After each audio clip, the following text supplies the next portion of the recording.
let me first introduce you to Team BiasBlocker, which is a collaboration between ABC Australia, Deutsche Welle, and the Arab Reporters for Investigative Journalism.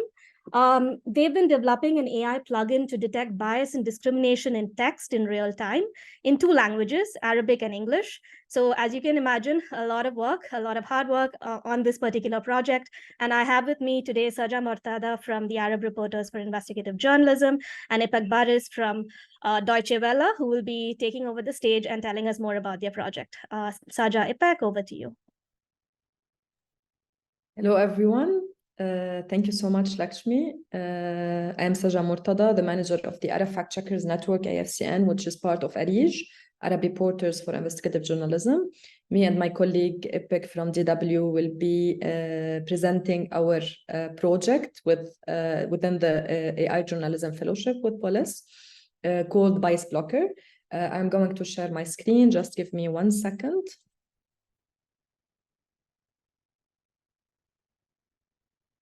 I hope you can see it now.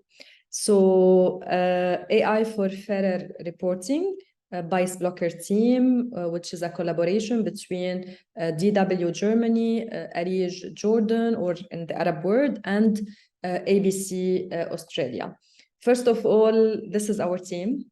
I am very, very happy and proud that we worked together for 6 months.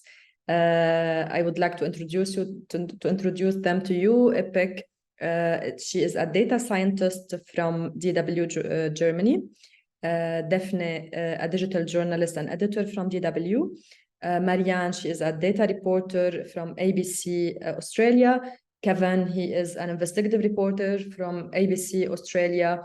And my colleague at ARIJ, Khalid Walid, who is our digital transformation consultant. Thank you to all of them. They did an amazing work. It was an amazing collaboration that proved that together we can make something and we can succeed in making an AI product that might support media organizations and journalists all over the world.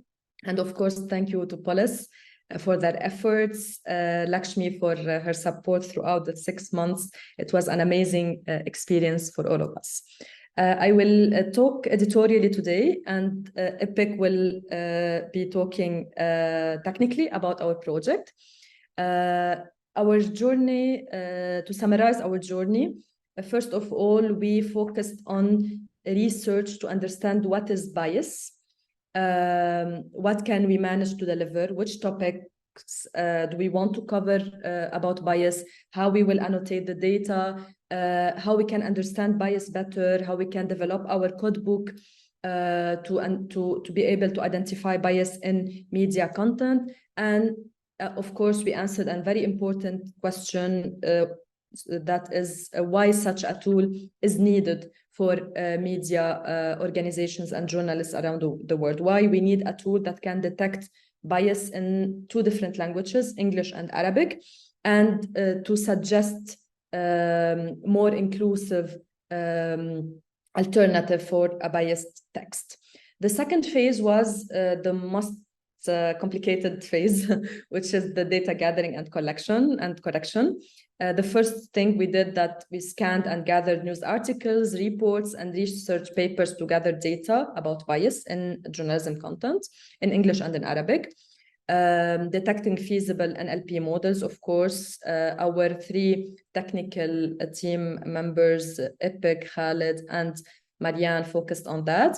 Then we created our code book for annotation.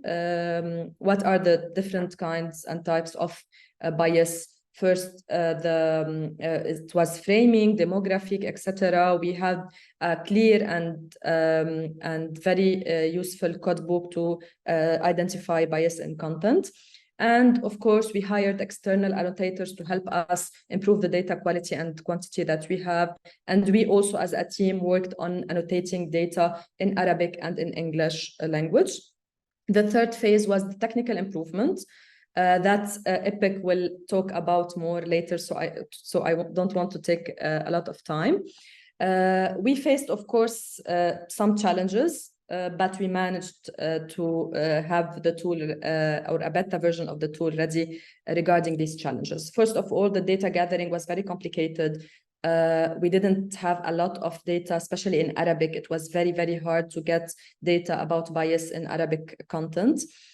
Time was limited, so 6 months isn't enough for us to make all our dreams come true regarding the tool. So, but we managed to get the most important phase done.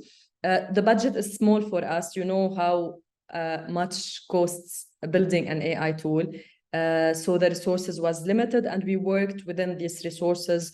So this was very complicated, and the NLP models and multilingualism that Ipek will mention later more. We learned a lot of lessons throughout these 6 months. First of all, less is more. We decided to narrow down the scope of the project. First, at the beginning, we were thinking of working on text, images, videos, also bias on the 3 types, but it was very hard to be able to do that in just 6 months. So we narrowed down the scope to just text in Arabic and English. We learned that data is never enough. You always need more data. You always need to search for more data, to gather more data, to clean more data, to feed the system with more data. Collaboration is key. It was very important for all of us to work 3 different organizations together and to share experiences, ideas, try to handle all the challenges together. And of course, we need a lot of support to be able to continue this project and make it more developed in the future. This tool will help journalists a lot inside the newsrooms. It will help them to detect bias in their text before pre-publication, before they publish their reports and their investigations. So it will be very useful for them in the future. I will do now a very quick live demonstration of the tool because it might need some time to give the results. We recorded 2 videos to show you the results, but first of all, I will be showing you the website. You can go to the tool and open the editor. You add here the text that you need to check. It will give you an adjusted text, and it will give you also why it is biased and detected as biased. I will show you now the videos. This is the first one on an English text that said, everyone knows that older women don't have the motivation or the skills currently needed to get the job done, especially the poor ones from the Middle East, they don't work. When we tried to check this text, I will show you the results that we got.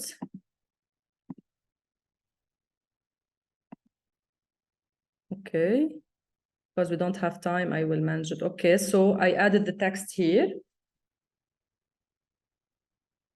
I got the result that not older women, older individuals, it changed it, and it changed also the idea that the Middle East, they are poor, and it gave me here the explanation, what are the gender bias text and why it is detected as gender.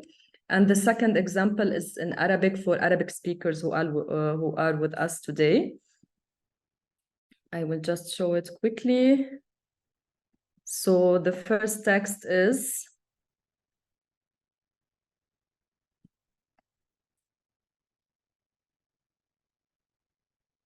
sorry, I just, okay, it detects that as-sa'iq al-ajuz, it's a bad word to describe elderly people. It changed it to as-sa'iq al-mutaqaddim fi sin, which is a more inclusive language, and also it gives the identification and explain why it is biased. And the second one said, it's a sentence about that violence against women happen just in specific poor and specific poor places and in specific societies only, and it changed that violence against women might happen anywhere and everywhere, regardless the place or the social situation or the educational situation. So this is in general the editorial phase of the project. Now I will give Ipek the floor to speak about the technical aspect. Thank you. Thank you, Saja. My name is Ipek. I am working as a data scientist at Deutsche Welle. Now I will give the details about technical side of BiasBlocker. So in summary, we set up annotation to get annotated labels, and we experiment with Llama to ChatGPT and some prompting techniques that would be suitable for both English and Arabic. And we made the US design as Saja presented at the demo, and we always iteratively improve the tool by getting feedback by each other. Next slide, please. And now I want to talk about the annotation part. So we initially investigated a data set from the computational linguistic domain, and we found data set called BABE for English bias detection. And for the Arabic part, we use subset of CLEF 2023 shared task for subjectivity detection, and ARIJ provided us in-house samples for further annotations. But these datasets are limited. They just have label for bias or unbiased text, which is limited for constructive journalism. We need more details like bias topic and what is the bias type, like Saja showed, if it is gender bias or framing, epistemological bias. So we give many labels. And other task was correcting bias text, which this dataset does not have. Therefore, we created to design a codebook for explainable bias detection and correction. And our expert annotators annotated based on our codebook. You actually see a screenshot of annotation samples. We use standard scores like kappa scores to get agreements between the annotators. What one remark was actually even among the professionals, sometimes detecting bias is bias. So this was like a main learning for us. Next slide. So we set up an annotation task by using tool which is called Potato. That tool is developed by David Jurgens from Michigan University. And this tool helped us to set up the tool. As you see on the right side, we show the text, and annotators decide if it is bias or not bias, and select topics existing in text. And for the fourth questions, the annotators can use different markers to select within text to find out the bias spans. And the last question is correction by the expert annotator. Next slide, please. And this is a pipeline for having prompt for bias detection. We start with very simple prompt. The prompt was just detect if text has bias text spans, and if it finds bias, it will just correct to unbiased version. And we tried out 4 different AI models. One is a baseline model, T5, which is fine-tuned on Wikineutrality corpora. Other one is GPT-4, ChatGPT, and lastly, Llama 2. These are currently popular large language models. And we applied expert evaluation with our editors in the team.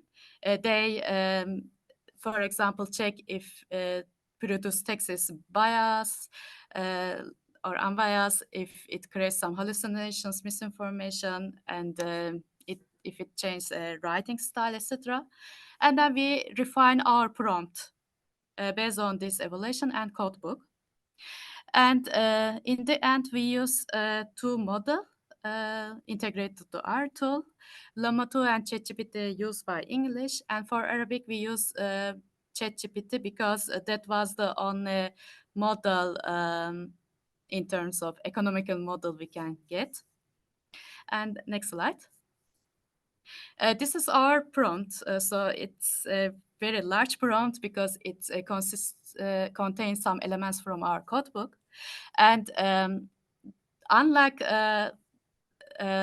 existing prompting methods which are suitable for only single task, we actually try to solve multiple tasks. For example, detecting of bias type is one task. Correction task is another task. Formatting tasks like to make results machine readable, converting them into JSON format is another task. So we actually tried out a very unique problem in this domain.